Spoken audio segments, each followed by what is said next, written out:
You wake up, check your email, and see a message from the CEO, mandatory all-hands meeting at 10 a.m. Your stomach drops. You know what that means.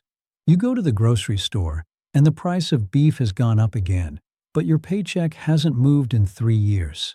You turn on the news, and some guy in a suit is yelling about GDP contraction and inverted yield curves.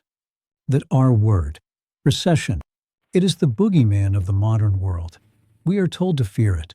We are told it destroys lives, wipes out savings, and ruins futures. But here is the secret that the news anchors won't tell you. Recessions are not accidents. They aren't bugs in the system.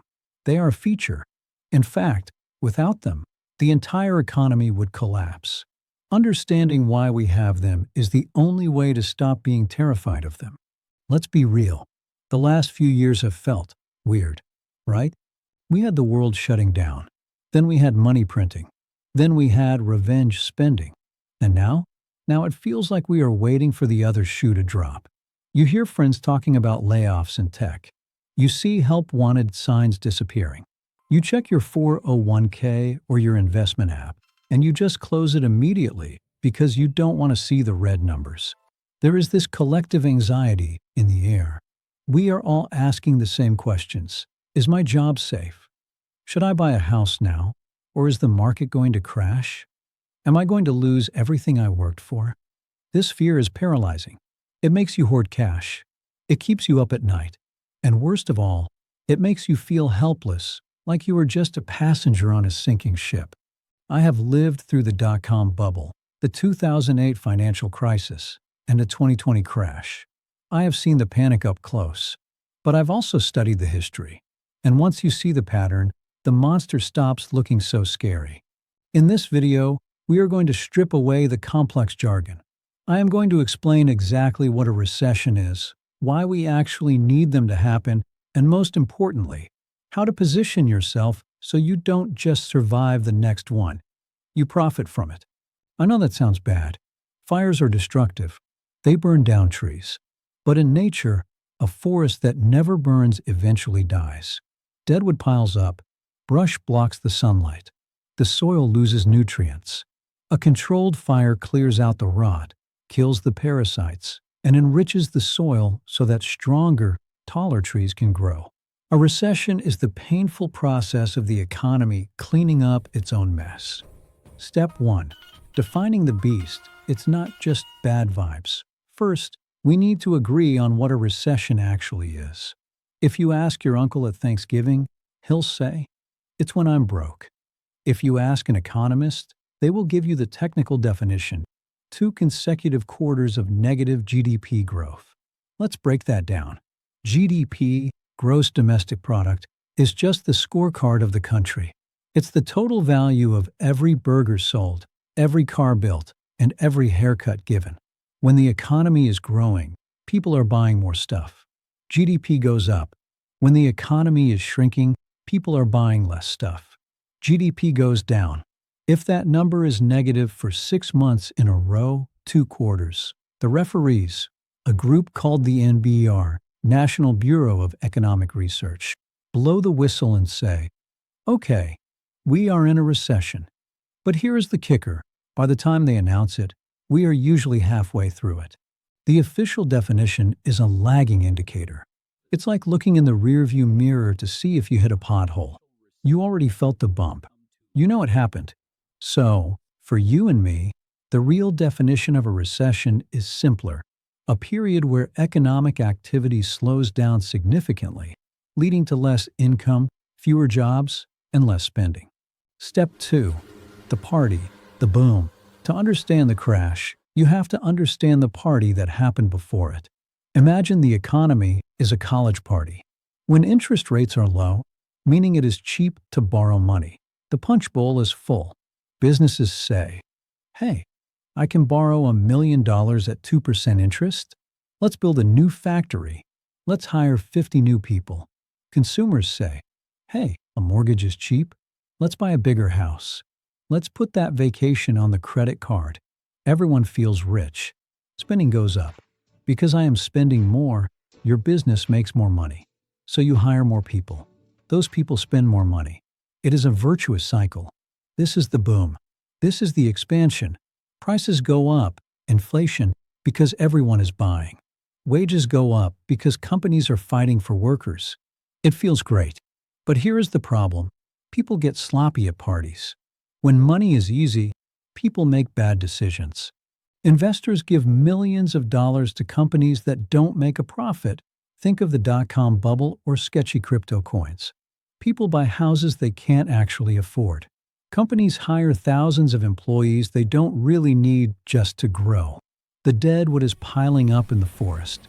The economy becomes inefficient. Step 3. Taking away the punch bowl, the trigger. Eventually, the party gets out of hand. Inflation gets too high. The price of milk and gas skyrockets because there is too much money chasing too few goods. Enter the chaperone, the Federal Reserve, the Fed. The Fed's job is to keep the party under control. When things get too wild, high inflation, they have to take away the punch bowl. They do this by raising interest rates. Suddenly, borrowing money isn't cheap anymore. That credit card debt gets expensive. That mortgage payment jumps from $2,000 to $3,500. Businesses look at their loans and say, ouch, we can't afford to build that new factory. In fact, we can't afford these 50 employees. This is the turning point. This is the match striking the dry wood. Step 4. The spiral. The bust. This is the part that feels scary. The contraction. Spending stops. Because loans are expensive and prices are high, you decide not to buy that new car. Profits drop. Because you didn't buy the car dealership makes less money. Layoffs start. The car dealership fires the salesman. Fear sets in. The salesman now has no income, so he stops buying groceries and cancels Netflix. Now the grocery store and Netflix make less money. It is a feedback loop. One person's spending is another person's income. When everyone stops spending at the same time out of fear, income disappears across the board. This is the recession. It is the hangover after the party. You have to pay for the excess of the last few years. The bad businesses go bankrupt. The bad investments go to zero. The housing market cools down. It is painful. I am not minimizing that. People lose jobs. Families struggle. It is real pain. But, and this is crucial, it is also the moment where the efficiency returns. Step 5. The cleanup. Why we need it. Remember the forest fire? During a recession, the zombie companies die.